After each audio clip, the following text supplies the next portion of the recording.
नेपालको इतिहासमा दन्त्य कथाको नायक जस्तै बुद्धि, बल, धुर्त्याइँ, साहस सबै कुरामा निपुण जङ्गबहादुर राणाका पुर्खाहरू चितौड, भारतबाट नेपाल प्रवेश गरेका हुन्। चितौडमा मुसलमानहरूले अधिकार जमाएपछि त्यहाँका राजपरिवारमध्ये एक रामसिंह त्यहाँबाट पहाडतर्फ लागेका थिए। यिनैका वंशज कास्कीमा बसेका अहिराम कौर गोर्खा आई नरबल शाहको पालामा सेनापति भएर बसेका थिए। यिनका रामकृष्ण कौर र जयकृष्ण कौर भन्ने दुई पुत्र थिए। रामकृष्ण कौरका छोरा रणजित कौर थिए। रणजितले जुम्लामा हमला गरी जुम्लीलाई हराएकाले काजीको पदवी पाएका थिए। यिनका बालनरसिंह, जीवन्त र बलराम भन्ने तीन पुत्र थिए। राणा शासनका प्रवर्तक प्रधानमन्त्री जङ्गबहादुर राणाको जन्म पिता बालनरसिंह कौरका दुई पत्नीमध्ये कान्छी पत्नी गणेश कुमारीको घरबाट वृहस्पति 1874 असार 7 गते बुधबारका दिन मावली घर बोर्लाङ गोर्खामा भएको थियो। उनका बमबहादुर, बर्दिनरसिंह, कृष्णबहादुर, रणदीप सिंह, जगत शमशेर र धीर शमशेर नामका 6 भाइ अनि लक्ष्मीश्वरी र रणदीपेश्वरी गरी दुईवटी बहिनी थिए।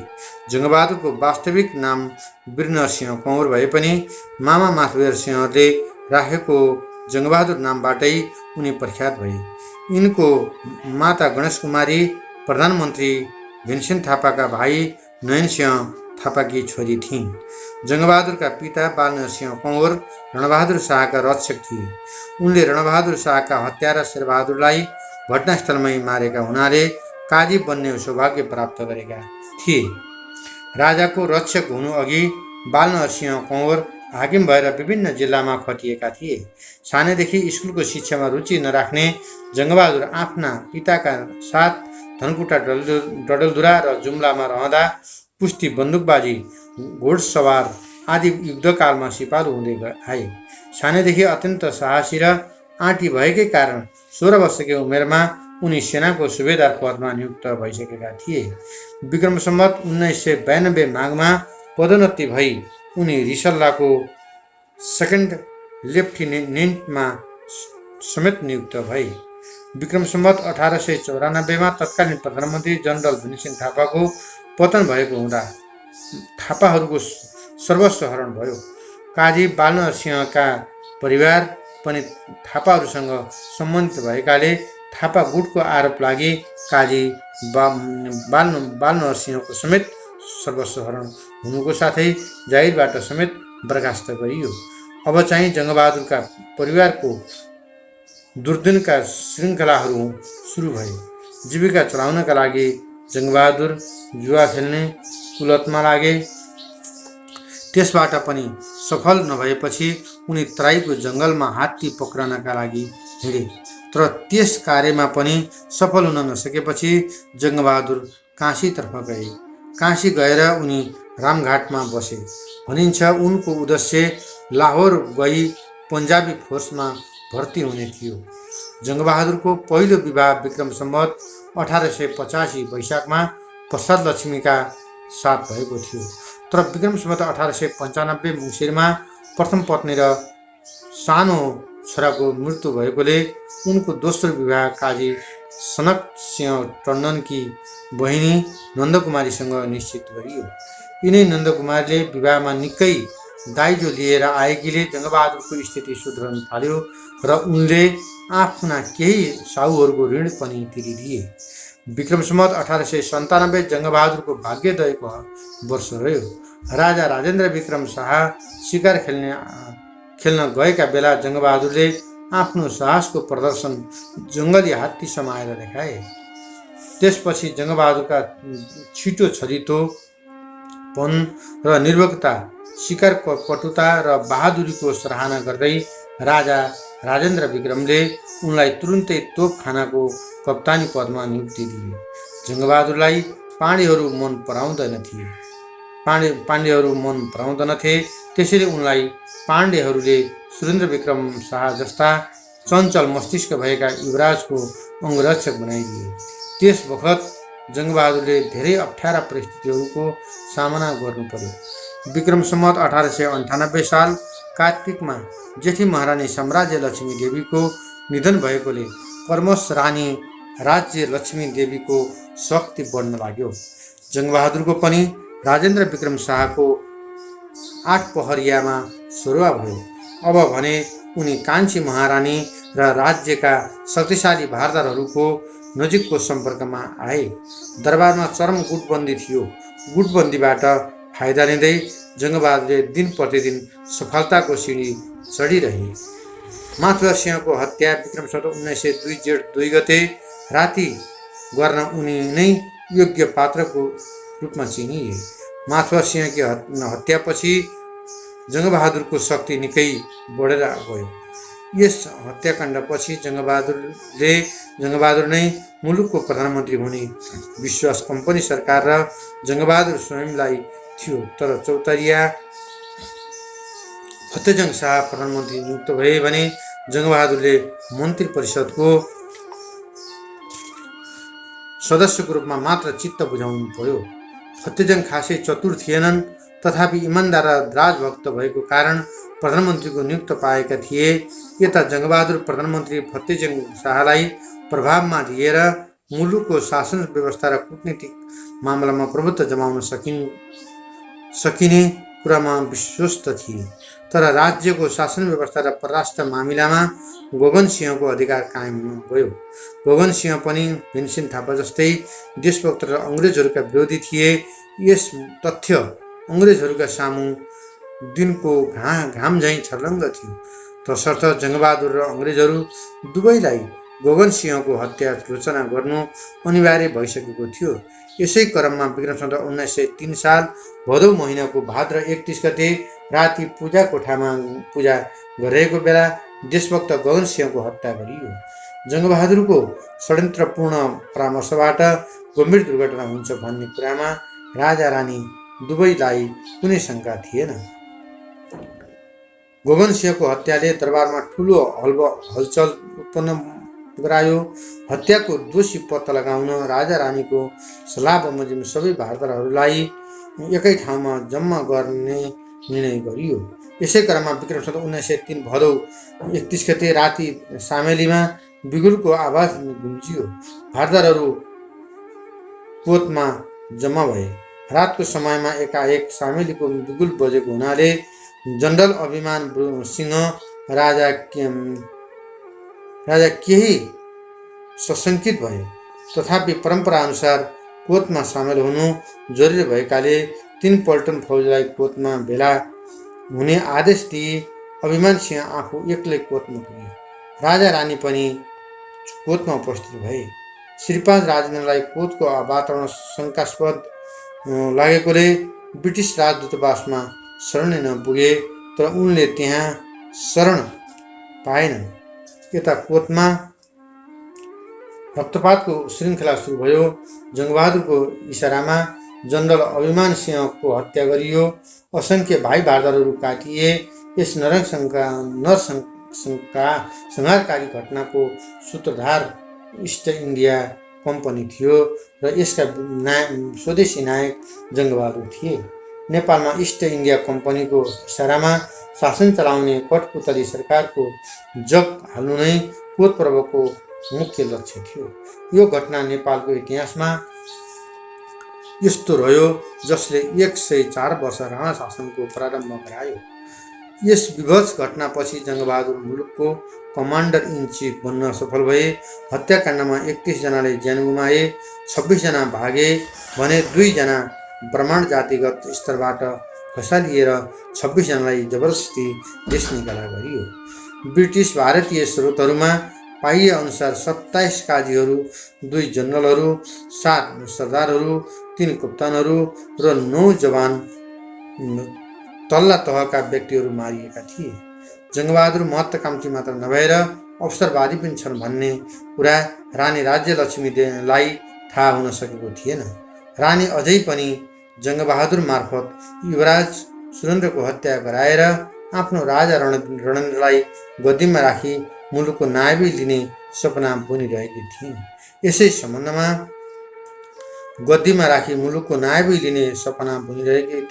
यसै सम्बन्धमा उनले जङ्गबहादुरलाई हस्ते पत्र पठाइन्। त्यस समयसम्ममा जङ्गबहादुरको समूह अत्यन्त मजबुत भइसकेको थियो।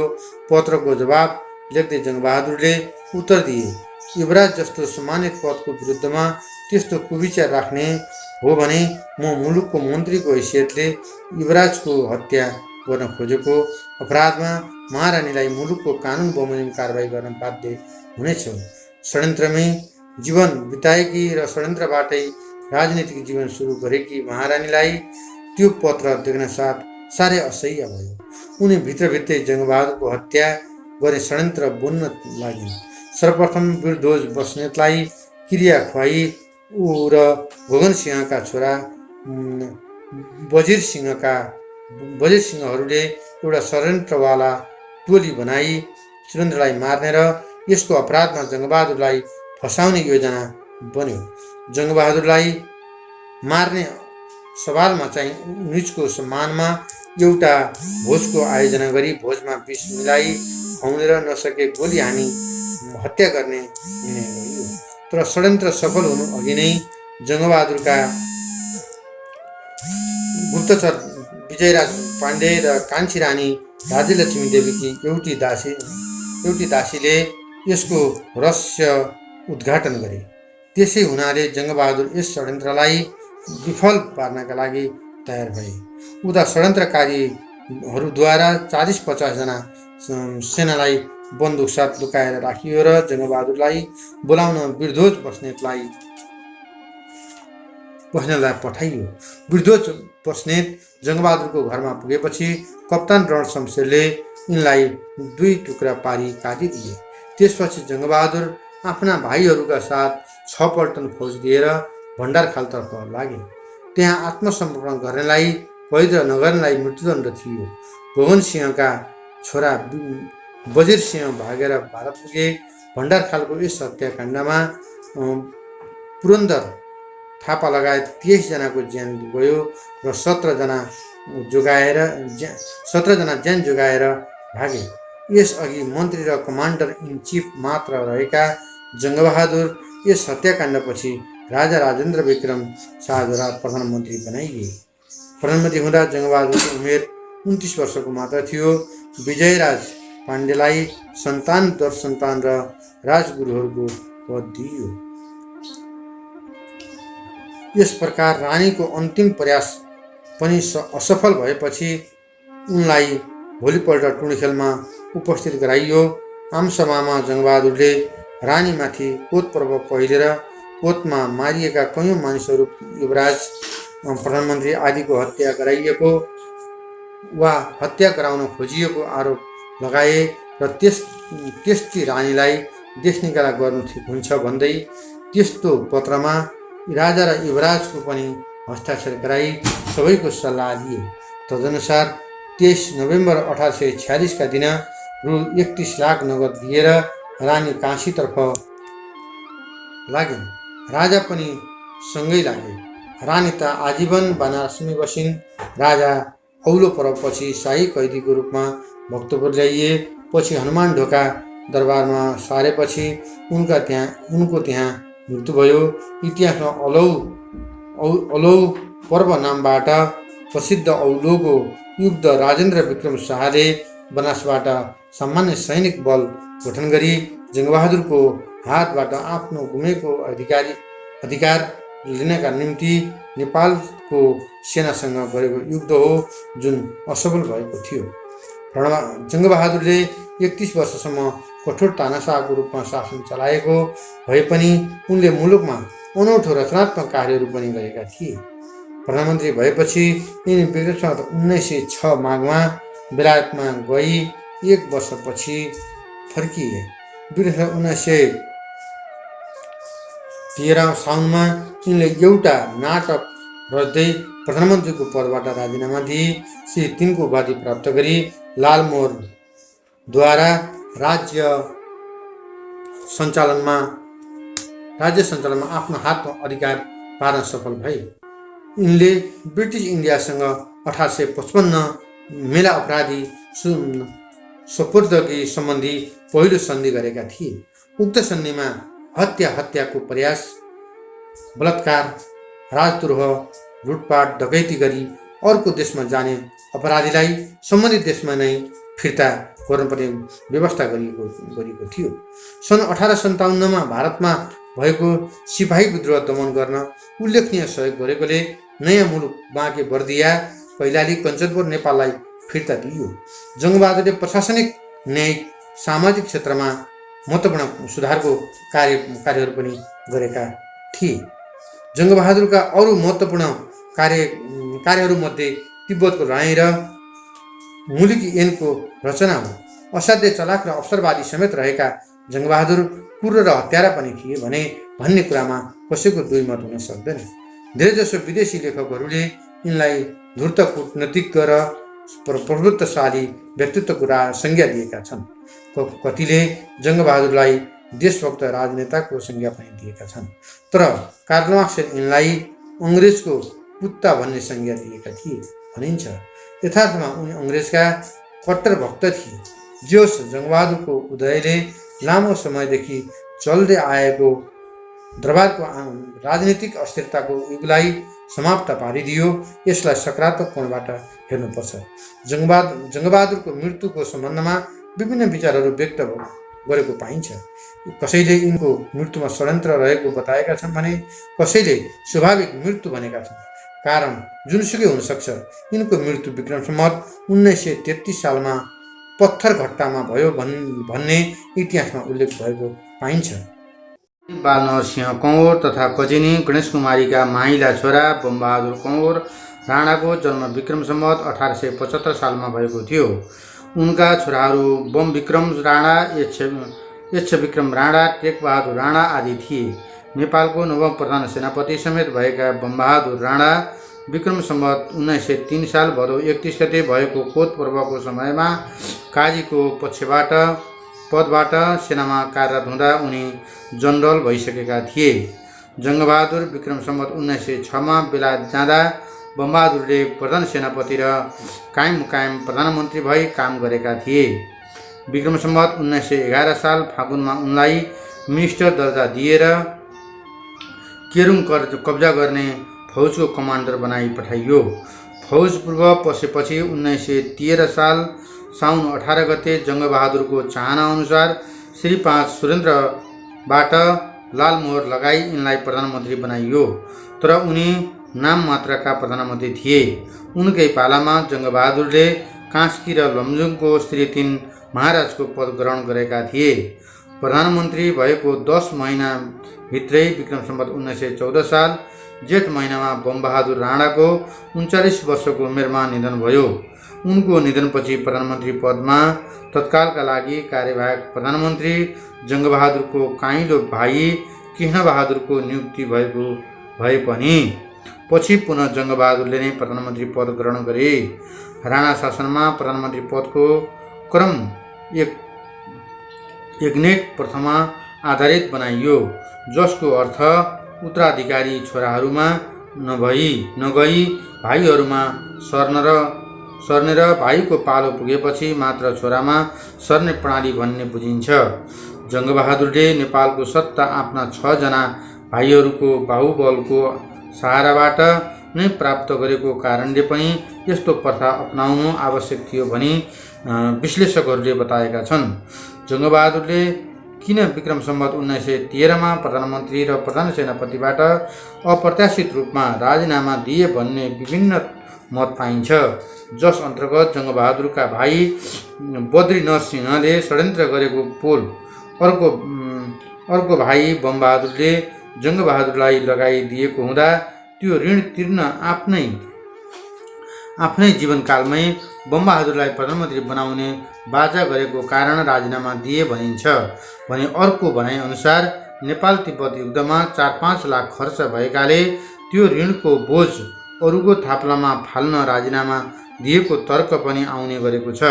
तर स्वयं जङ्गबहादुरले यो कदम चाल्नुको कारण कसैलाई थाहा नभएको उल्लेख गरेका छन्।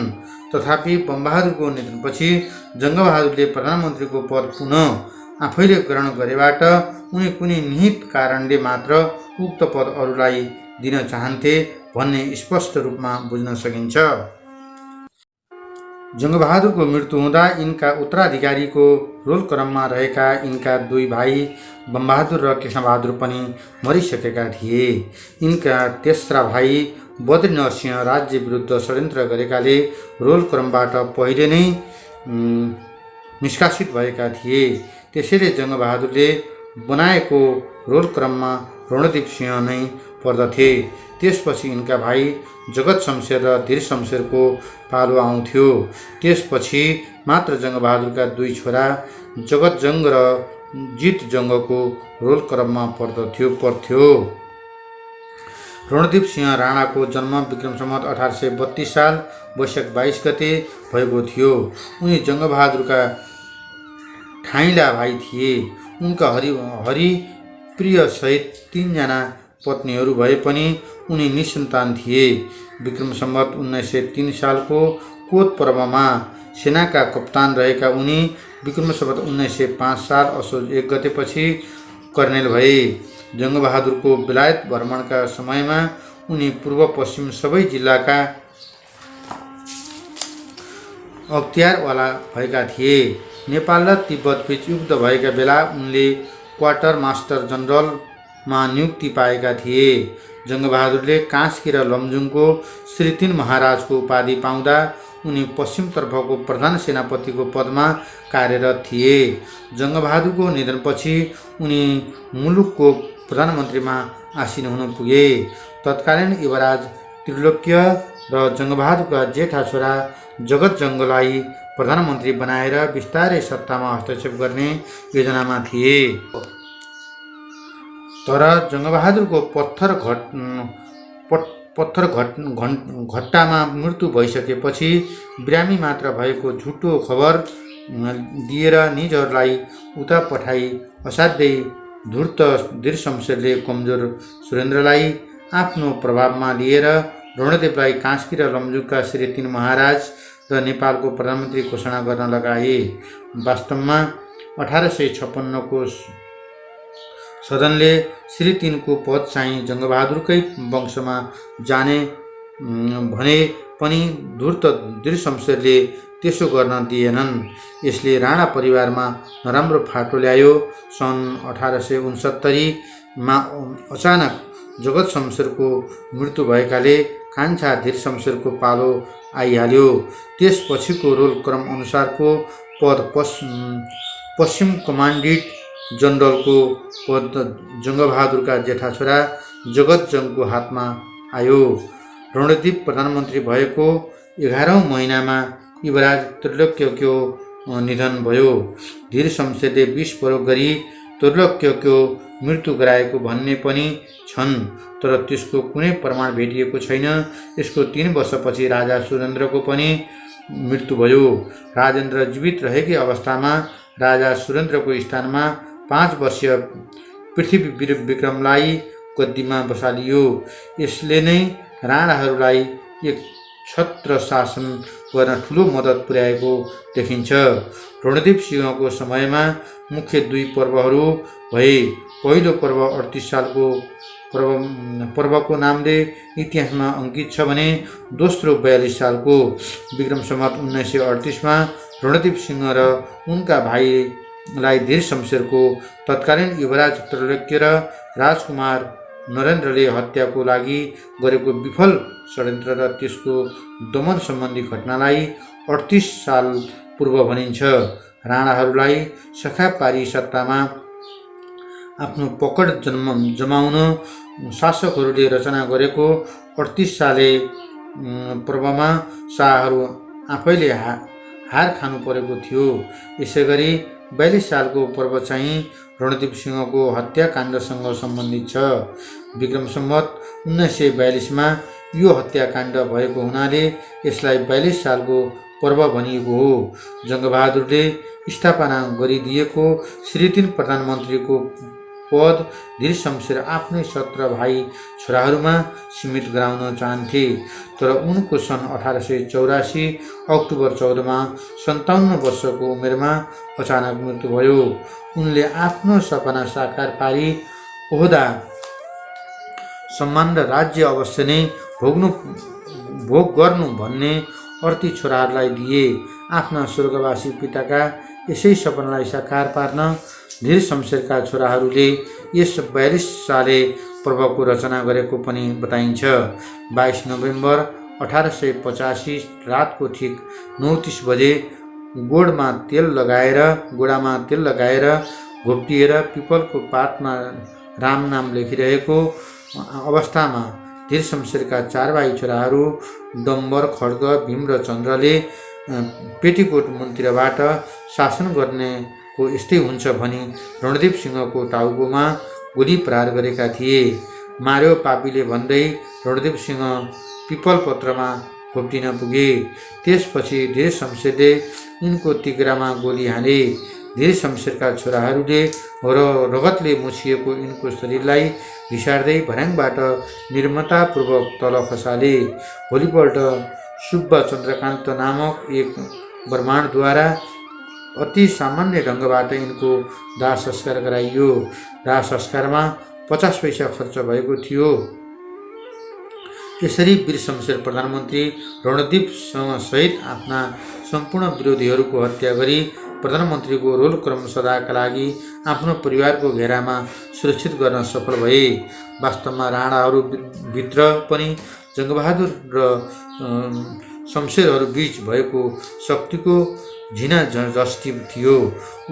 उदार र धार्मिक स्वभावका प्रधानमन्त्री रणदीप सिंहलाई यस प्रकारको षड्यन्त्रको बारेमा धेरै पटक भनिएको पनि थियो, तर आफ्ना भतिजाहरूलाई असाध्यै माया गर्ने रणदीप सिंहले सदैव यस्तो हुन सक्दैन भन्ने जिद्दी लिए। आखिर जे होस् भन्ने कामना थियो त्यो भएरै छाड्यो। यसरी जङ्गेले जबरजस्त रूपमा आर्जन गरेको शासन अधिकार जङ्गेको खलकबाट धीर शमशेरका 17 भाइहरूको शमशेर खलकमा गयो। अन्तत धीर शमशेरका छोराहरूको नयाँ रोल क्रम बनाइयो। रणदीप सिंहले आफ्नो शासनकालमा केही सुधारका कामहरू पनि गरेका थिए। उनले अङ्ग्रेजी र संस्कृत पाठशाला खुलाउनु, ठाउँ ठाउँमा भात पकाउन लगाई गरिबहरूलाई खुवाउने प्रचलन प्रारम्भ गर्नु, विक्रम सम्वत 1941 बाल वाचस्पति पन्तको प्रबन्धबाट पञ्चाङ्ग प्रकाशन गर्न लगाउनु, तेजारथको व्यवस्था गर्नु, पशुपति जाने बाटोमा नयाँ ढुङ्गा बिछ्याउन लगाउनु, घुसखोरी प्रथा बन्द गर्नु प्रयास गर्नु आदि उनका केही महत्त्वपूर्ण सुधारका कार्यहरू थिए। जङ्गबहादुर राणाका कान्छा भाइ धीर शमशेरका ल्याइतेर ब्याइते पत्रिका गरी 17 भाइ छोराहरू थिए। यीमध्ये ब्याइते पत्रिका जेठा वीर शमशेर थिए। यिनको जन्म विक्रम सम्वत 1909 मङ्सिर 26 ईस्वी 1842 डिसेम्बर 10 मा भएको थियो। धीर शमशेरले यिनलाई अध्ययनका लागि कलकत्तासम्म पठाएका थिए, तर मन्द बुद्धिका कारण यिनको शिक्षामा प्रगति हुन सकेन। तथापि परिस्थिति अनुसार यथास्थानमै निर्णय गरिहाल्न सक्ने क्षमता भने यिनमा थियो। यिनले सुरेन्द्रकी भतिजी वा माहिला साहेब उपेन्द्र विक्रमकी छोरीसँग विवाह गरेका थिए। जङ्गबहादुरले वीर शमशेरलाई सानैदेखि आफ्नो घरमा राखेर पालेका थिए। यिनले वीर शमशेरलाई सानोमा माया गरेर कैलु भनी सम्बोधन गर्थे। जङ्गबहादुरको मृत्यु हुँदा 25 वर्षे वीर शमशेरले पिता धीर शमशेरको छत्र छायामा विभिन्न प्रशासनिक अनुभव हासिल गर्ने राम्रो विवाह अवसर प्राप्त गरेका थिए। उनलाई नेपालको प्रतिनिधिको रूपमा कलकत्ता पठाइएको थियो। यिनले आफ्ना पिताको सचिवको रूपमा समेत कार्य गरेको हुनाले प्रधानमन्त्रीको रूपमा काम गर्न कुनै गाह्रो भएन। आफू पनि षड्यन्त्रबाट सत्तामा आएको हुनाले सधैँ सतर्क रहने यिनलाई सुरुका वर्षहरूमा अङ्ग्रेजहरूको सम्बन्धमा निकै अप्ठ्यारा परिस्थितिहरूको सामना गर्नु पर्यो। विशेष गरी यिनको प्रधानमन्त्रीको पदलाई मान्यता दिने कुरामा अङ्ग्रेज रेजिडेन्ट र यिनको बीचमा ठुलो विवाद उत्पन्न भएको थियो।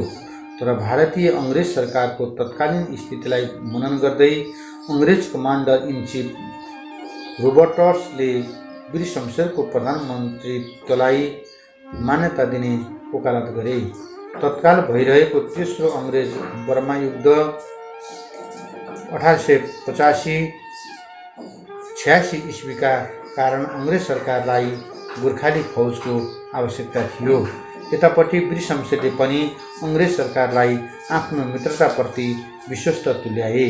यिनले नेपाली युवाहरूलाई अङ्ग्रेज फौजमा भर्ती हुन पूर्ण छुट दिए। अङ्ग्रेज सरकारले पनि नेपाललाई निर्बाध रूपमा बिना भन्सार शुल्क हात हतियार आयात गर्ने अनुमति दियो। नेपाल र अङ्ग्रेज सरकार बीच सुमधुर सम्बन्ध कायम भयो। वीर शमशेर राणा विक्रम सम्वत 1942 मङ्सिरदेखि 1957 साल फागुनसम्म नेपालको प्रधानमन्त्रीमा आसीन रहे। उनले प्रधानमन्त्री हुनसाथ पुरानो उत्तराधिकारको स्थापना गरे, जसअनुसार खड्ग शमशेर प्रधान सेनापति तथा रण शमशेर, देव शमशेर, चन्द्र शमशेर र भीम शमशेर विभिन्न सेनाका कमान्डर जनरल घोषित गरिए। अन्य भाइहरूलाई पनि महत्त्वपूर्ण विभागहरूमा नियुक्त गरियो। वीर शमशेरले भारत सरकारतर्फबाट केसीएसआई र जीसीएसआईको उपाधि पनि प्राप्त गरेका थिए। यिनी विरुद्ध भारतमा निर्वासित जीवन बिताइरहेका जङ्गबहादुरका माइला छोरा जितजङ्ग र देशभित्रै पनि सौताने भाइ खड्ग शमशेरले विभिन्न षड्यन्त्र प्रारम्भ गरेका थिए। भक्तपुर र काठमाडौँ कलधाराको निर्माण, भव्य नारायणी राजदरबारको निर्माण, दरबार हाई स्कुलको स्थापना, वीर पुस्तकालयको स्थापना, वीर अस्पतालको निर्माण, कुलेखानीमा झुलुङ्गे पुल, घण्टाघरको निर्माण, फौजमा अङ्ग्रेज ब्यान्ड, काठमाडौँमा आधुनिक शैलीको सडक तथा ढल निर्माण, इन्जिनियरिङ तालिमका लागि नेपाली विद्यार्थीलाई जापान पठाउने आदि कार्यहरू वीर शमशेरको कार्यकालमा केही सुधारहरू हुन्। तर आफ्ना छोराछोरीहरूलाई वीरता दिने, ढुकुटीको रुपैयाँ बकस दिने जस्ता प्रथा चलाई यिनले नराम्रो सुरुवात गरे। त्यति मात्र होइन, जङ्गबहादुरको पालामा विदेशी ब्याङ्कमा देशको आम्दानीको कुनै अंश पनि नराख्नु भनी बनेको कानुनलाई मिचेर यिनले विदेशी ब्याङ्कहरूमा पैसा राख्ने प्रथाको सुरुवात गरी चरम आर्थिक शोषणलाई बढावा दिए। विदेश नीतिमा पनि जङ्गबहादुरको जस्तो स्वतन्त्र अडान कायम गर्न नसक्नु यिनको अर्को महाकमजोरी थियो। यिनको निधन विक्रम सम्वत 1957 फागुन 23 गते भयो। राणा शासनका अत्यधिक उदारवादी तथा सुधारवादी शासक देव शमशेरको जन्म विक्रम सम्वत 1919 सालमा भएको थियो। वीर शमशेरपछि खड्ग शमशेरको पालो आए पनि विद्रोह गरेका कारण उनको नाम रोल क्रमबाट हटाइएको र त्यसपछि रण शमशेरको अत्यधिक रक्सी सेवनबाट निधन भएकोले देशको शासनभार देव शमशेरको कानमा आएको थियो। उदार तथा सुधारवादी भएकै कारणले देव शमशेरले जम्मा 3 महिना 10 दिन मात्र शासन गर्न पाए। तथापि छोटो समयमा पनि यिनले आफ्नो कार्यकालमा प्रशस्त सुधारका कार्यहरू गरेका थिए। आधुनिक संविधान बनाउन अङ्ग्रेज सरकारसँग विशेषज्ञको माग, सरकारी कार्य समय 10 बजेदेखि 5 एकादशी र 17 दिन अन्य विधा शासनबारे जनताबाट सुझाव सङ्कलनका लागि ठाउँमा लेटर बक्स स्थापना, साप्ताहिक गोरखापत्रको प्रकाशन, प्रशस्त प्राथमिक विद्यालयहरूको स्थापना, जलकुण्डको निर्माण आदि उनको छोटो कार्यकालको सुधारका नमुना थिए। जनताको कल्याण गर्ने उद्देश्यले जनताको इच्छा अनुसार शासन गर्न नेपालमा संसदीय व्यवस्था लागू गर्न खोजेका थिए। तर उनको यस्तो कामबाट चन्द्र शमशेर जस्ता अवसरवादी उत्तराधिकारीहरू घोर असन्तुष्ट भइसकेका थिए।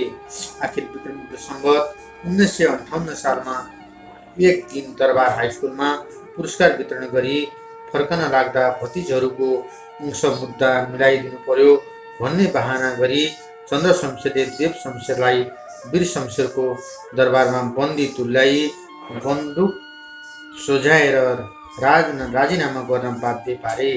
त्यहाँ भएका राजा पृथ्वी विक्रम शाहले पनि चन्द्र शमशेर र उनका भाइहरूको बन्दुकको डरले केही गर्न सकेनन्। उल्टो देव शमशेर शासन गर्न अयोग्य भएकाले पदच्युत गरी निजको स्थानमा चन्द्र शमशेरलाई नियुक्त गरिएको छु भन्ने कुरा घोषणा गर्न राजाले बाध्य हुनु पर्यो।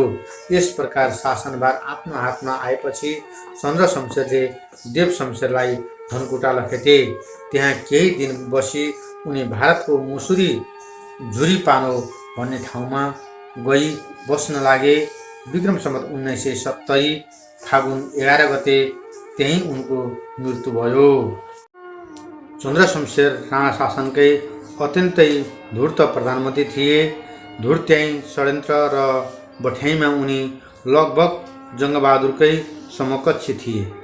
विक्रम सम्वत 1858 सालमा श्री 3 देव शमशेरलाई धनकुटा धपाई प्रधानमन्त्री बनेको यिनी विक्रम सम्वत 1920 सालमा जन्मिएका थिए। यिनले विक्रम सम्वत 1958 देखि 1986 साल मङ्सिरसम्म निरन्तर रूपमा शासन गरे। चन्द्र शमशेरले आफ्नो 9 वर्षको उमेरदेखि नै अङ्ग्रेजी शिक्षा ग्रहण गर्न थाले। शिक्षालाई पूर्णता दिनपछि कलकत्ता पठाइएका यिनी राणा फलकमै इन्ट्रान्स परीक्षा पास गर्न पहिलो व्यक्ति बन्न पुगे। अङ्ग्रेज शिक्षाको प्रभावले हुनसक्छ यिनी आफ्ना पूर्वाधिकारीहरूभन्दा अधिक अङ्ग्रेज भक्त थिए। 29 वर्षीय कार्यकालसम्म निरङ्कुश र तानाशाही शासन निर्वाध रूपले सञ्चालन गरेर यिनले आफ्ना सन्तानहरूको स्वार्थ सिद्ध गर्न सफल भए। षड्यन्त्रमूलक ढङ्गले देव शमशेरलाई पदच्युत गरी शासन हत्याएका चन्द्र शमशेरले जङ्गबहादुरले जस्तै विक्रम सम्वत 1965 1908 अप्रिल 6 देखि बेलायत भ्रमण गरेका थिए र त्यसमा यिनले बेलायतलाई प्रशस्त सहयोग पनि गरेका थिए। यसै कारण बेलायतले राजालाई हिजो हाइनेसको सट्टा हिज मेजेस्टी र प्रधानमन्त्रीलाई हिज एक्सेलेन्सको सट्टा हिज हाइनेसको उपाधि दिएका थिए। नेपाली दूत वा प्रतिनिधिलाई इम्भ्याएका मान्यता दिइयो र उनलाई अक्सफोर्ड विश्वविद्यालयले डक्टर अफ लुको उपाधि पनि दिएको थियो। यिनले गोर्खा भाषा प्रकाशिनी समितिको स्थापना, सती प्रथाको उन्मूलन, त्रिचन्द्र कलेजको स्थापना, दासत्व मोचन, बिजुली बत्ती, रेलवेको विकास, नक्सा निर्माण कार्य, जग्गा बन्दोबस्ती जस्ता थुप्रै सुधारका कार्यहरू गरेका थिए। त्यसैले यिनको शासनकाललाई नेपालको इतिहासमा सुधार कार्यको इतिहास भनिन्छ। चन्द्र शमशेरको शासनकालका नकारात्मक पक्षहरू पनि छन्। सर्वप्रथम यिनी आफू बाहेक अरू कसैको पनि भलो चाहँदैनथे। राणा शासनको कालो बादल अरू टाढा भएको हेर्न चाहन्थे। उनको स्वदेश नीति भनेकै विरोधीहरूको निर्मम दमन र राणाशाहीको स्थायित्व कायम गर्ने थियो। केही सुधारका कार्यहरू र युगको जबरजस्त बाध्यताहरू थिए। यिनले देव शमशेरले खोल्न लगाएका करिब 300 पाठशालाहरू बन्द गर्न लगाए, तर पछि आफूले त्रिचन्द्र कलेज खोले। यसबाट यिनी अर्काको कतिसम्म डाहा गर्थे भन्ने सहजै अनुमान लगाउन सकिन्छ। सती र दास प्रथाको अन्त्य त युगकै महान उपलब्धि थिए, तर करोडौँ सम्पत्ति विदेशी ब्याङ्कहरूमा जम्मा गर्ने आफ्ना सन्तान दर सन्तानका लागि थुप्रै ऐयासी महल र वीरताहरू लिने आदि कार्यले यिनको नियत भ्रष्ट हुन्छ। त्यति मात्र होइन, चन्द्र शमशेरले राणा वंशलाई एबीसी श्रेणीको विभाजन गरी ठुलो दुर्नाम कमाए। यस अनुसार शुद्ध ठकुरी वंशकी प्रथम विवाहिता रानीपट्टिबाट जन्मेका छोराहरूलाई श्रेणी एमा, गैर ठकुरी पत्नीबाट जन्मेका सन्तानलाई श्रेणी बीमा र रहौटीपट्टिबाट जन्मेका सन्तानलाई श्रेणी सीमा राखियो। यो वर्गीकरण अनुसार अब उपरान्त ए वर्गका राणाहरू मात्रै प्रधानमन्त्री बन्न पाउने भन्ने वीर सी वर्गका राणाहरू कर्णेलभन्दा माथि जान नपाउने भए। वास्तवमा चन्द्र शमशेरले आफ्ना छोराहरूलाई चाँडो प्रधानमन्त्री बनाउन यो नियम लगाएका थिए। सत्ता सङ्घर्षमा योभन्दा फोहोरी खेल अरू के हुन सक्छ। प्रधानमन्त्री हुन नपाउने भएकाले वीर सी वर्गका राणाहरू पूर्ण रूपमा राणा शासन विरोधी हुन पुगे। यसरी राणाहरूमा विभाजनको रेखा कोर्ने प्रधानमन्त्री चन्द्र शमशेरको विक्रम सम्वत 1986 साल मङ्सिर 10 गते निधन भयो। शमशेरको जन्म पिता धीर शमशेर र माता नन्दकुमारीका 6औं पुत्रका रूपमा विक्रम सम्वत 1923 वैशाख 6 गते भएको थियो। यिनका 5 छोरा र 4 छोरीहरू थिए। चन्द्र शमशेरको मृत्युपछि विक्रम सम्वत 1986 सालमा 64 वर्षको उमेरमा प्रधानमन्त्री भएकाले यिनलाई बुढा महाराज पनि भनिन्थ्यो। रोल क्रममै हुँदाहुँदै पनि भीम शमशेरलाई प्रधानमन्त्री हुन नदिने षड्यन्त्र भएका थिए। चन्द्र शमशेरका माइला छोराले प्रधानमन्त्री र श्री 3 श्रीपेच आफ्नो कब्जामा राखेका थिए। तर देव शमशेरलाई लखेटेपछि चन्द्र शमशेर समेतसँग भएको धर्मपत्र जुद्ध शमशेरले देखाएर मोहन शमशेरले चन्द्र शमशेरलाई श्रीपेच फिर्ता गर्न लगाए। चन्द्र शमशेरले गरिदिएको उक्त धर्मपत्रमा कसैले रोल क्रम मिच्ने प्रयास गरेमा सबैले मिलेर धपाउने भन्ने आशय उल्लेख गरिएको थियो। प्रधानमन्त्री भीम शमशेरका 3 वर्षे कार्यकाल अनेक पर्व र काण्डले भरिएका छन्। यिनको समयमा चरखा प्रचार काण्ड, लाइब्रेरी पर्व, प्रचण्ड गोर्खा पर्व आदि घटना घटेको थियो। विक्रम सम्वत 1986 तिर भारतमा महात्मा गान्धीको नेतृत्वमा चलेको चरखा प्रचार आन्दोलनबाट प्रभावित भई तुलसी मेहरले प्रचार प्रारम्भ गरे। यस प्रचारलाई राणा प्रधानमन्त्रीले राणा विरोधी अभियान सम्झे र पछि भगुवा तुलसी मेहरलाई राजद्रोहको दोष लगाई कैद गरे। यसैलाई चरखा प्रचार काण्ड भनिएको हो। त्यसै बखत जोगवीर सिंह र उनका साथीहरूले नेपालमा एक पुस्तकालय स्थापना गर्ने योजना बनाएका थिए। तर बिचैमा पोल खुलेकाले जोगवीर सिंह, लक्ष्मीप्रसाद देवकोटा, वैकुण्ठ प्रसाद श्रेष्ठ, हरिकृष्ण श्रेष्ठ, धर्मराज थपलिया लगायतका 45-46 जना युवकहरू पक्राउ परे। प्रत्येकलाई 100 रुपैयाँ दण्ड गरिएको थियो। नेपालको इतिहासमा यही काण्ड नै लाइब्रेरी पर्वको रूपमा परिचित हुनु पुग्यो। त्यस्तै विक्रम सम्वत 1988 मा उमेश विक्रम शाह, मैना बहादुर र वर्णमान सिंह, खड्गमान सिंह बस्नेत, रङ्गनाथ शर्मा आदिले नेपालमा चलिराखेको शासन व्यवस्थामा परिवर्तन ल्याउने उद्देश्यले प्रचण्ड गोर्खा नामको संस्था खडा गर्न खोजेका थिए। तर यसको पनि रहस्य खुलेकाले उमेश विक्रम धपाइए भने बाँकी सबै कैद गरिए। यसै घटनालाई इतिहासमा प्रचण्ड गोर्खा पर्व भनिएको हो। भीम शमशेरका पदम शमशेर, राम शमशेर, हिरण्य शमशेर, यज्ञ शमशेर अर्का एक गरी 5 छोरा थिए, जसमध्ये पदम शमशेर मात्र ए वर्गमा र बाँकी 4 जना सी वर्गमा परेकाहरू अवैध भए। तर भीम शमशेरले सी वर्गका अवैध छोराहरूलाई समेत रोल क्रममा समावेश गरेर अन्य सी वर्गका छोरा नातिहरूलाई ठुला ठुला पद दिए। यसले राणाहरूमा झनै वैमनस्यता बढायो। शनिबार सरकारी बिदा, नेपाल आउने नुन तथा कपासमा भन्सार महसुल छुट, उखडा जाँच कमिसनको गठन आदि उनका सकारात्मक काम हुन्। आफ्ना अरू पूर्वाधिकारीहरू जस्तै लाखौं रकम विदेशी बैंकमा जम्मा गर्ने यिनको निधन विक्रम सम्वत 1989 साल भदौ 17 गते भएको थियो। जुद्ध शमशेरको जन्म विक्रम सम्वत 1932 साल वैशाख महिनामा भएको थियो। यिनी धीर शमशेरका 10औं पुत्र थिए। यिनका 2 दर्जन रानी, 18 भाइ छोराहरू र 1 दर्जन छोरीहरू थिए।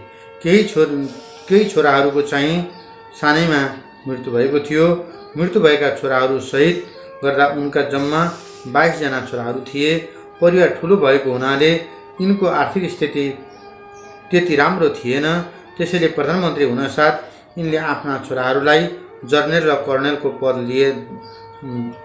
पद दिन सुरु गरे। प्रधानमन्त्री भीम शमशेरको निधनपछि विक्रमसम्वत 1989 साल भाद्र 17 गते नेपालका प्रधानमन्त्री बनेका जुद्ध शमशेरको 13 वर्षीय शासनकालमा विशेष गरी उद्योग वाणिज्यका क्षेत्रहरू फस्टाइएको देखिन्छ। एसएलसी बोर्डको स्थापना, कृषि परिषदको गठन, नेपाल औद्योगिक बोर्डको स्थापना, विराटनगर जुट म्याच फ्याक्ट्री, विराटनगर कटन मिल, नेपाल बैंक लिमिटेडको स्थापना, उद्योग परिषद गठन गरी कागजी नोटको प्रचलन, जावलाखेलको चिडियाखाना स्थापना, अस्पतालहरू निर्माण, कर्मचारी पेन्सन र सञ्चय कोषको व्यवस्था आदि जुद्ध शमशेर कार्यकालका अनुपम योगदानहरू हुन्। नेपालको इतिहासमा 1990 सालको विनाशकारी महाभूकम्प यिनकै पालामा आएको थियो भनिन्छ। यिनी भूकम्प पीडितहरूको उद्धारमा राम्रैसँग खटेका थिए, तर कतिपयले भूकम्प पीडित उद्धार कोषमा धाँधली भएको र उठेको रकम चाहिँ पहुँचवाला राणाहरूले नै पचाएको उल्लेख गरेका छन्। यिनको कार्यकालमा सी वर्गका राणाहरूलाई निष्कासन समेत गरिएको थियो।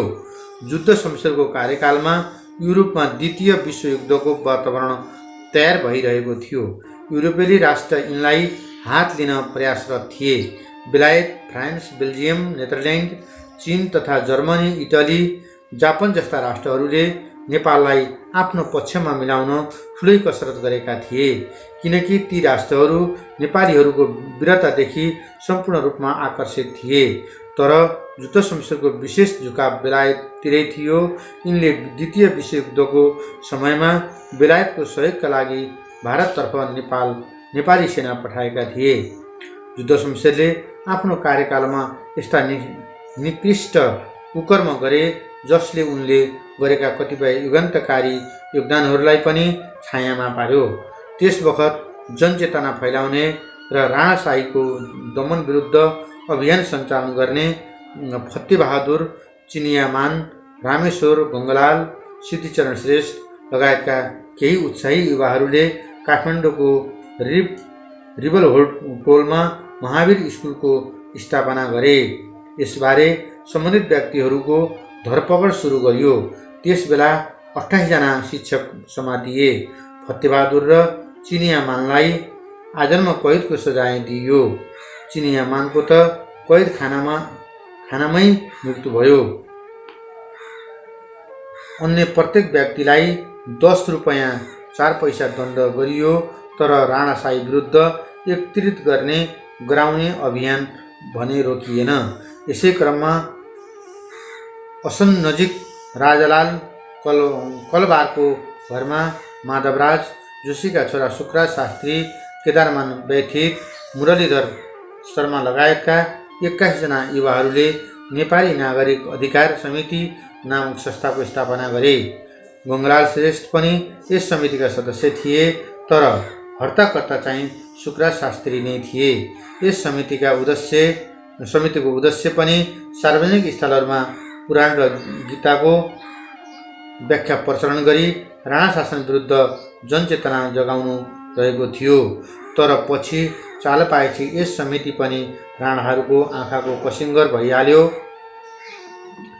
त्यसै गरी अभियानकै क्रममा नेपाली क्रान्तिकारी युवाहरूले ओम बहाल स्थित एक घरमा विक्रमसम्वत 1993 जेठ 20 गते प्रजा परिषद नामक गोप्य संस्था स्थापना गरे। केशव राज चन्द, धर्मभक्त माथेमा, टङ्कप्रसाद आचार्य र रामहरि शर्मा, जीवराज शर्मा गरी यस संस्थामा 5 जना सदस्य थिए। पछि यस परिषदमा चुनाप्रसाद शर्मा, गोविन्द प्रसाद उपाध्याय, पुष्करनाथ उप्रेती, गङ्गलाल श्रेष्ठ, हरिकृष्ण श्रेष्ठ, गणेशमान सिंह, फणीन्द्रराज दाहाल, ध्रुव दवाडी, चन्द्रमान सेना लगायतका व्यक्तिहरू सदस्यको रूपमा थपिए। प्रजा परिषदले राणा शासनकै विरुद्ध पर्चा छर्न थालेपछि राणाहरू आगो नहुने कुरै थिएन। राणाहरूले प्रजा परिषद गुप्तचरहरू परिचालन गरेका थिए। यिनै गुप्तचरहरूको सुराकीको आधारमा धर्मभक्त आफ्नै घरबाट समातिए। यिनीबाट प्राप्त डायरीको आधारमा परिषदका अरू सदस्यहरूको बारेमा भेद खुल्न गइहाल्यो। अन्तत भारतमा रहेका टङ्कप्रसाद आचार्य र मुकुन्दनाथ रिमाल बाहेक प्रजा परिषदका सम्पूर्ण सदस्यहरू समातिए। राणा शासकहरूले टङ्कप्रसाद आचार्यलाई पनि उनका पिता बिरामी छन् भनेर आउनु भन्ने नक्कली चिठी पठाई नेपाल झिकाइहाले। अदालतले परिषदका सदस्यहरूलाई कठोर यातना दियो। यस मुद्दामा 3 वर्ष अघिदेखि जेल सजाय भोगिरहेका नागरिक अधिकार समितिका अध्यक्ष शुक्ला शास्त्रीलाई पनि समावेश गराइयो। विक्रम सम्वत 1996 माघ 6 गते विशेष अदालतले शुक्ला शास्त्री, धर्मभक्त माथिमा दशरथ चन्द्र र गङ्गलालमाथि राजद्रोह र देशद्रोहको अभियोग लगाई सर्वस्व सहित ज्यान सजाय सुनायो। तर नेपाल आमाका यी 3 महान सन्तानले राणाशाहीको अघि आत्मसमर्पण गरेनन्। विक्रम सम्वत 1997 माघ 9 गतेको रात नेपालको इतिहासमा वास्तवमै कालरात्रि साबित भयो। यसै राति केकु पचलीमा एउटा रुखमा शुक्ला शास्त्रीलाई झुन्डाइयो। त्यसको 2 दिनपछि माघ 11 गते धर्मभक्त माथिमालाई पनि सिफलको रूपमा झुन्डाइएर हत्या गरियो र अन्त्यमा माघ 14 गते शोभा भगवती नजिक विष्णुमतीको किनारमा गङ्गलाल र दशरथ चन्द्रलाई एकसाथ गोली ठोकेर मारियो। यसरी नेपाल आमाका महान सन्तानहरू जनताको मुक्तिका खातिर शहीद भए। यसरी करिब 13 वर्ष निरङ्कुशतापूर्वक नेपाली जनतालाई दमन र उत्पीडनको भुमरीमा डामेर मोज मस्तीका साथ राज्यभोग गर्ने युद्ध शमशेरले विक्रम सम्वत 2002 साल मङ्सिर 14 गतेका दिन पत्याग गरी आफ्नै हातले भतिजो पदम शमशेरलाई मुलुकको प्रधानमन्त्रीका साथै कास्की र लमजुङका श्री 3 महाराजको श्रीपेच पहिर्याइदिए। औपचारिक रूपमा राजीनामा गरेपछि सन्यासीको भेष धारण गरी आफ्ना मन परेका रानीहरूका साथ उनी पाल्पा रिडीको अर्गेली गाउँमा पुगे। केही वर्ष रिडीमा व्यतीत गरी भारतको देहरादुनमा बस्न थालेका यिनको 77 वर्षको उमेरमा त्यहीँ मृत्यु भयो। युद्ध शमशेर राणा शासनका विवादास्पद प्रधानमन्त्री मानिन्छन्। यिनले एकातिर अत्यन्तै अर्थपूर्ण सुधारहरू गरे भने अर्कोतिर प्रजा परिषद र अन्य सामाजिक जागरणमा संलग्न व्यक्तिहरूको क्रूरतापूर्वक दमन र कल्लेआम गरी इतिहासमा एक कुख्यात शासकको रूपमा आफूलाई उभ्याएका छन्। भविष्यमा राणाशाही जबरजस्त लखिँदैछ भन्ने कुराको पूर्व सङ्केत मिलेकोले नै यिनले स्वेच्छाले गद्दी त्यागेका थिए भनी इतिहासकार बताउँछन्। पदम शमशेर नेपालका 9औं राणा प्रधानमन्त्री तथा भीम शमशेरका जेठा छोरा हुन्। यिनलाई 2002 साल मङ्सिर 14 गते युद्ध शमशेरले नै श्रीपेच लगाइदिएका थिए।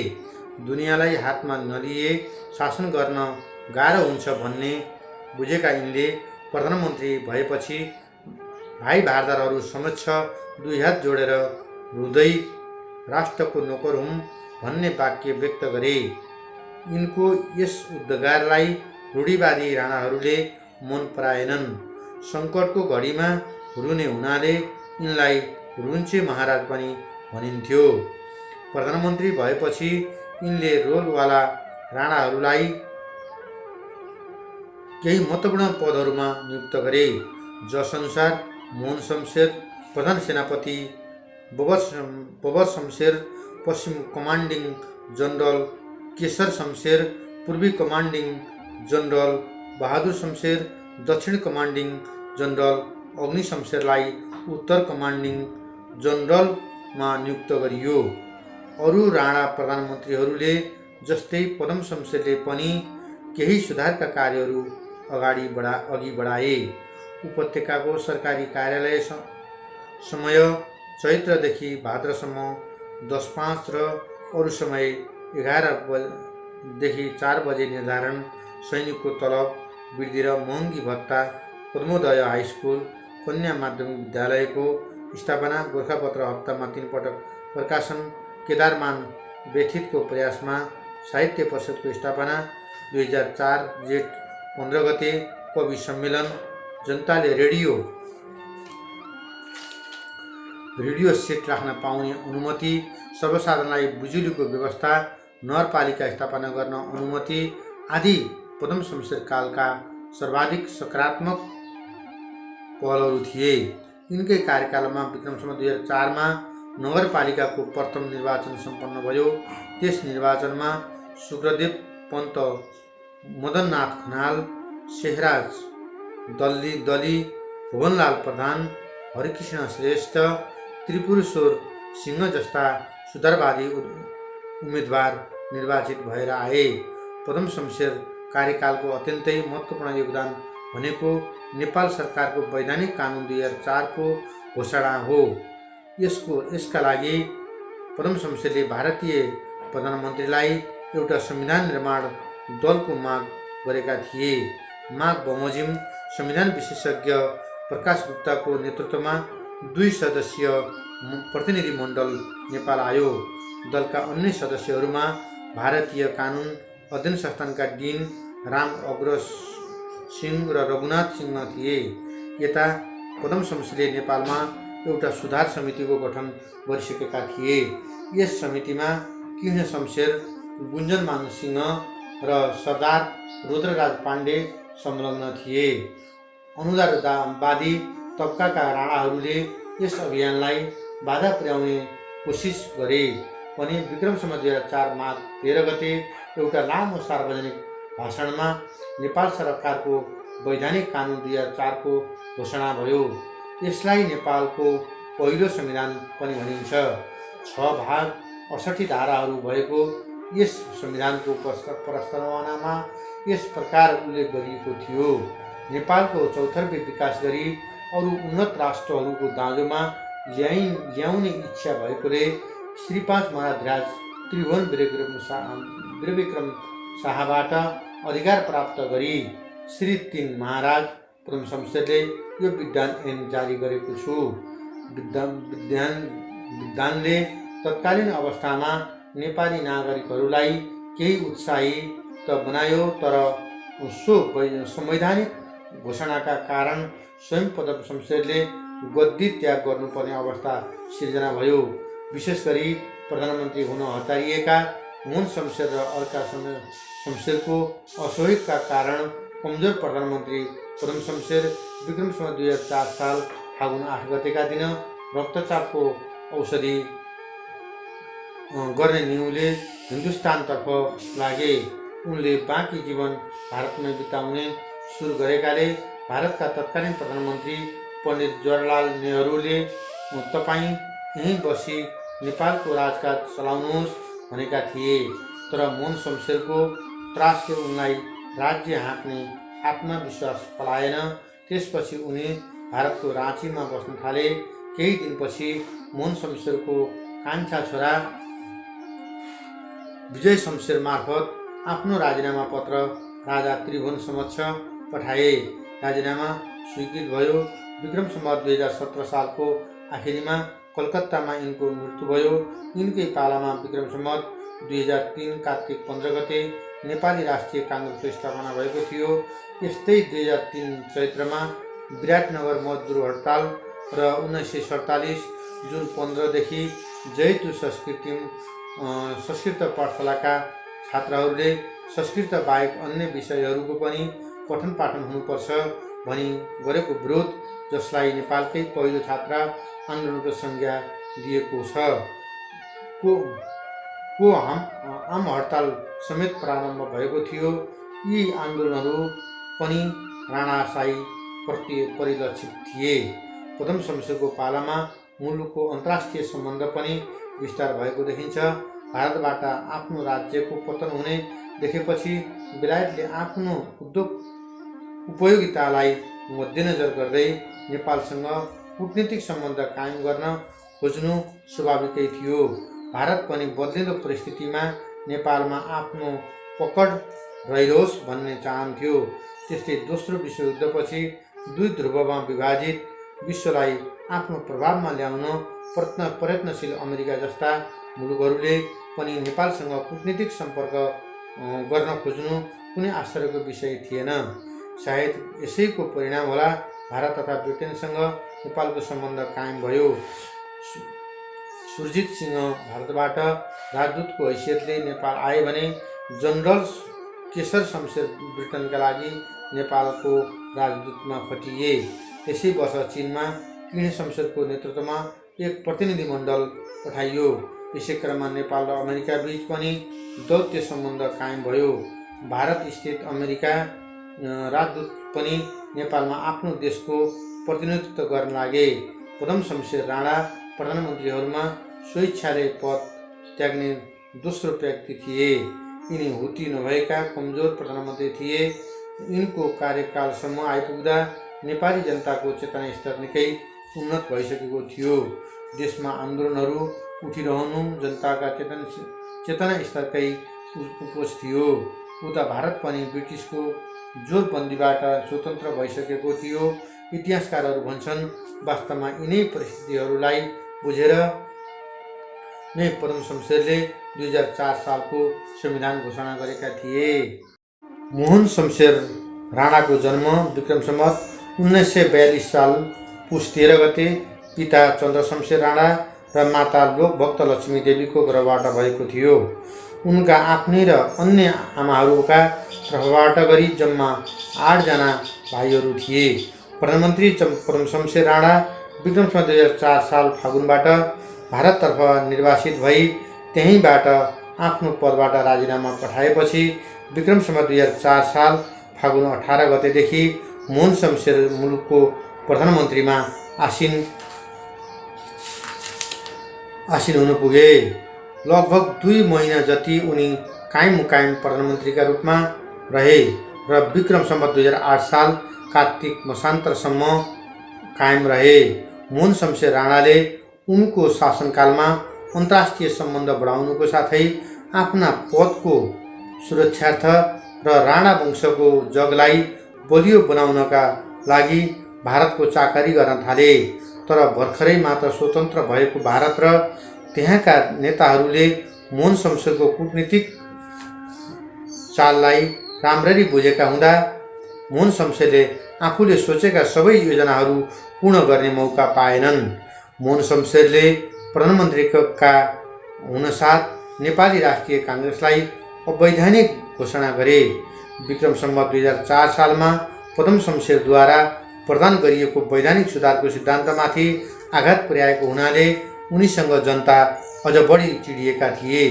परिणामस्वरूप क्रान्तिकारी विचारधाराका युवाहरू त्रिपुर बरसिंह, गोपाल प्रसाद रिमाल, विजय बहादुर मल्ल, गोपाल दास आदि नाम गरेका व्यक्तिहरूले विक्रम सम्वत 2005 सालको विजयादशमीका दिन नेपाल प्रजा पञ्चायतको स्थापना गरेर भूमिगत रूपमा जनचेतना परिवर्तनका निम्ति सक्रिय भूमिका निर्वाह गर्न थाले। यही समयमा भारत सरकारको दबावमा परि बीपी कोइराला पनि जेलमुक्त भइसकेका थिए। विक्रम सम्वत 2005 सालको दीपावलीका दिन नेपाली राष्ट्रिय काङ्ग्रेसका सदस्य बीपी कोइराला, कृष्णप्रसाद उपाध्याय र केदारमान व्यथित छदम भेषमा नेपाल प्रवेश गरेर यहाँका प्रगतिशील तथा क्रान्तिकारी विचारधाराका युवाहरूसँग सम्पर्क स्थापित गरे। उनीहरूको उक्त आगमनले राणा विरोधी अभियानको प्रक्रियालाई एक चरण अघि धकेल्ने काम गर्यो।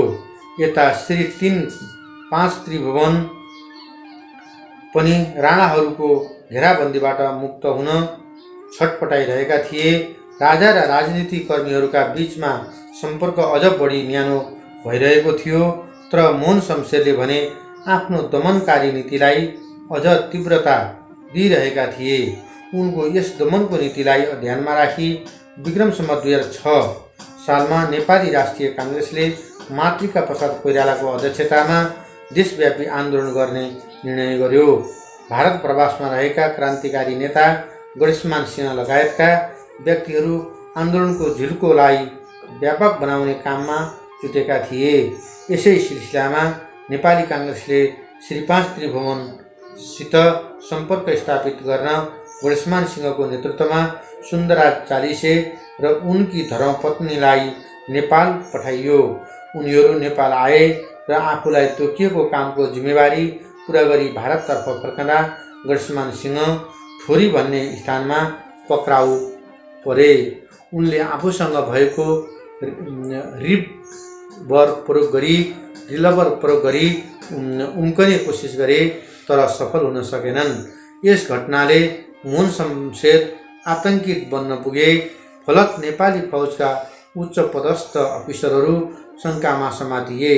श्री 5 त्रिभुवनमाथि कडा प्रतिबन्ध लगाइयो तर राणाहरूको सारा प्रतिबन्धलाई असफल बनाउँदै विक्रम सम्वत 2007 साल कार्तिक 21 गते पूर्व योजना अनुसार श्री 5 त्रिभुवन आफ्ना परिवारका साथ भारतीय राजदूतावासमा शरण लिन पुगे। यही समयमा नेपाली काङ्ग्रेसले आफ्नो योजना बमोजिम देशव्यापी रूपमा सशस्त्र क्रान्तिको बिगुल फुक्यो। विक्रम सम्वत 2007 साल कार्तिक 25 गते श्री 5 त्रिभुवन सपरिवार भारततर्फ सवारी हुँदा नेपाली काङ्ग्रेसले देशव्यापी रूपमा सशस्त्र क्रान्ति सुरु गरिसकेको थियो। नेपाली काङ्ग्रेसको सशस्त्र फौजले कार्तिक 25 गतेको मध्यरातमा ब्रिगन्जमाथि आक्रमण गर्यो जसका कमान्डर थिरिबम मल्ल थिए। यस आक्रमणको तरङ्ग देशव्यापी रूपमा फैलन गयो। मोहन शमशेर र उनको समूह राणा शासनलाई अझ पनि निरन्तरता दिने प्रयत्नमा लागिरहेकै थिए। यसै सन्दर्भमा उनले भारत प्रस्थान गर्न जुटेका 5 वर्षीय बालक श्री 5 ज्ञानेन्द्रलाई विक्रम सम्वत 2007 साल कार्तिक 22 गते राजा घोषणा गरे। यो कुरालाई नेपाली जनताले मान्न तयार भएनन् भने भारत सरकारका तर्फबाट पनि यसले मान्यता पाउन सकेन। प्रजातन्त्र स्थापनाको लागि क्रान्ति झन तीव्र र कठोर बन्दै गयो। देशव्यापी रूपमा क्रान्तिको ढडेलो सल्कन पुग्यो।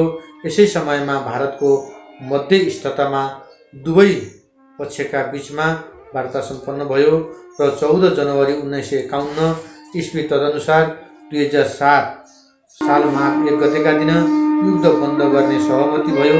विक्रम सम्वत 2007 साल फागुन 4 गते श्री 5 त्रिभुवन नेपाल फर्किए र विक्रम सम्वत 2007 साल फागुन 7 गते नेपाल अधिराज्यभर राणा शासनको अन्त्य र प्रजातन्त्र स्थापना भएको घोषणा भयो। देशको शासन चलाउन अन्तरिम मन्त्रीमण्डलको घोषणा गरियो जसमा प्रधानमन्त्री मोहन शमशेरले नै रहन गए। तत्कालीन समयको तरल तथा बल्झिँदो राजनीतिक कारणबाट विक्रम सम्वत 2008 साल कार्तिक 26 गते मोहन शमशेरले मुलुकको प्रधानमन्त्रीबाट हट्न बाध्य भए। केही वर्षपछि उनी भारततर्फ लागे र 82 वर्षको उमेरमा विक्रम सम्वत 2024 साल पुस 23 गते भारतको बेङ्गलोरमा उनको निधन भयो।